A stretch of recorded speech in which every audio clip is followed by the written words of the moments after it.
Hey friends, welcome back to my channel. So today I have another curriculum review for my fourth kiddo.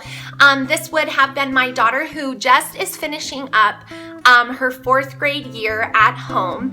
And today I'm going to be reviewing the curriculum that I chose to use for her. I've done several of these videos already, so you're probably, if you are a subscriber, you've probably seen some of them. If you just stumbled upon this video, I do have 4 kids, and so I've done an end of the year curriculum review for all of them, as well as the stuff we did as a group together, because I think it's important to come back at the end of the school year and let my viewers know if I would use the same stuff that I chose this year, because at the beginning of the year I showed you what we were using. So I'm going to jump right into it. If you want to check out the beginning of the year haul, I will have that link down below in the description box so you can see more of what the inside looked like, but today I'm just going to share with you my thoughts on if I would use it again. So just like I did for my 3rd grade son, if you haven't watched that review, then you won't know this, but I also shared what I did with this, was I let my kids at the beginning of the year choose out a composition notebook of their choosing, and at the beginning of our seated book work or table work of our homeschool, I would have them free write. They would write the date down and then they would just journal something. It could be anything. I would just say journal about anything. It could be, my daughter liked to make up her own recipes and write those things down. She wrote letters to her friends. She also just wrote about imaginative things. So we always started with a free write, and it was very fun for them, and it also let their body kind of settle down into their book work. And so I felt like it was a good segue to go from chores or playing outside to coming in. I would definitely recommend to any new homeschoolers out there that you don't just go for like the toughest, longest lesson or the toughest, longest subject for your child at the very beginning of their school day. For my kids, it worked to gradually build up to that, and I recommend that. So she free journaled in here, loved it. We'll be doing it again next year in our homeschool. The second portion of her language arts in our homeschool was this can-do print. This was recommended on the website I ordered it from for 5th grade, so they learn cursive and then they go back to print. The cool thing about this was that it had some really cool stuff at the end, like it had Greek words and it had Latin and it had different things for like linking verbs, pronouns, adverbs. So this book did touch a little bit on grammar. I didn't spend a ton of time like pounding the grammar into her head, but she was doing it, and I would review it over to make sure she understood it. And so this was great, but just like my son, she did finish it about halfway through our school year. And for her handwriting is pretty great, so I did not have her do a formal handwriting lesson book after she completed this. And for 5th grade, I will not be having her do handwriting anymore.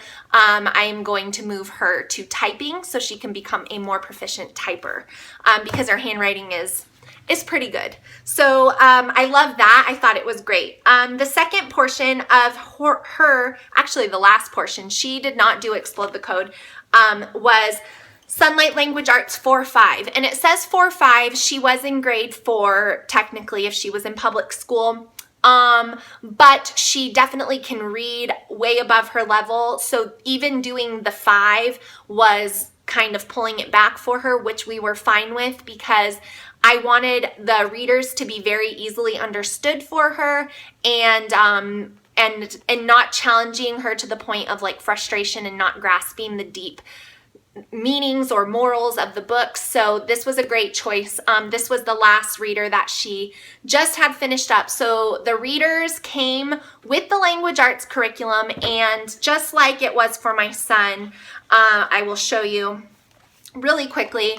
It had the days at the beginning, and then it had kind of the rule, if they were learning like a rule like I before E except after C, and then it would have the reader page, and then it would have the comprehension questions, and then her language arts sheets I put in here, and And so then she would just do the corresponding day of what was on the schedule. And this ranged from copy work to learning some poetry stuff to using different ABC order things to writing a dialogue between characters, to looking up some facts.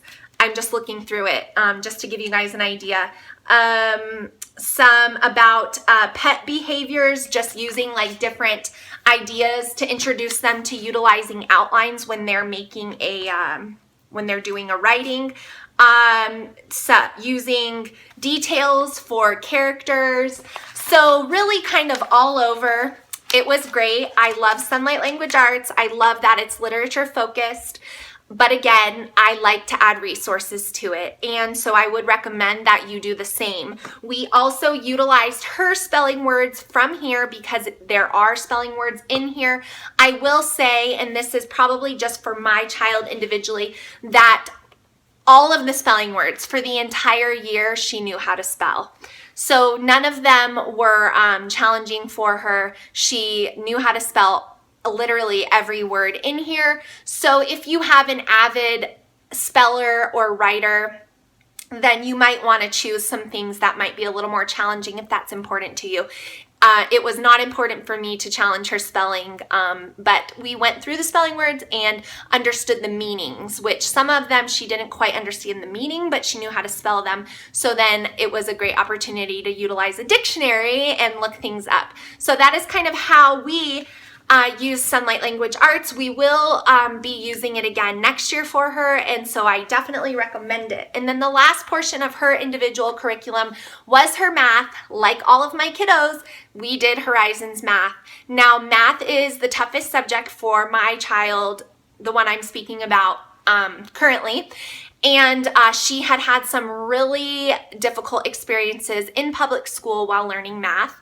So part of homeschool has been kind of making math fun again and helping her feel confident. And when she doesn't understand things, let's talk about it. Let's pause. Let's take a little bit more time.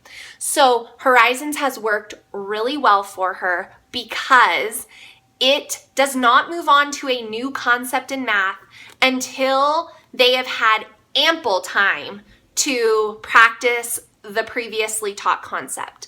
So if your child is a child that does not catch on to new concepts like that, then this is a great math program.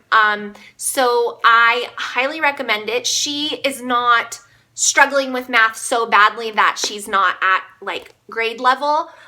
So for a more pulled back math, if your child is struggling, you could just always order a lower, like she could have done third and fourth if we needed to do that. So don't feel like you have to order the specific grade that they're in. But she did 3 last year, so she was ready to move to 4, and I am blown away by what she is learning. I swear to you guys, some of the things that she came across in this book, I feel like I did not learn and grasp until late middle school, maybe even early high school in the public school system. So I highly recommend Horizons Math. It's awesome. The only difference between level 4 Horizons Math and level 3 to 1 in kindergarten of Horizons Math is in the level 4, they do start to do, so previously a lesson was the front and back of a page. Now a lesson is the front, back, and an additional side of the page. And so their workload does get a little bit more, but that's to be expected because they're just learning more things and more difficult concepts. So I highly recommend it. I love it. I will be using it again for her next year.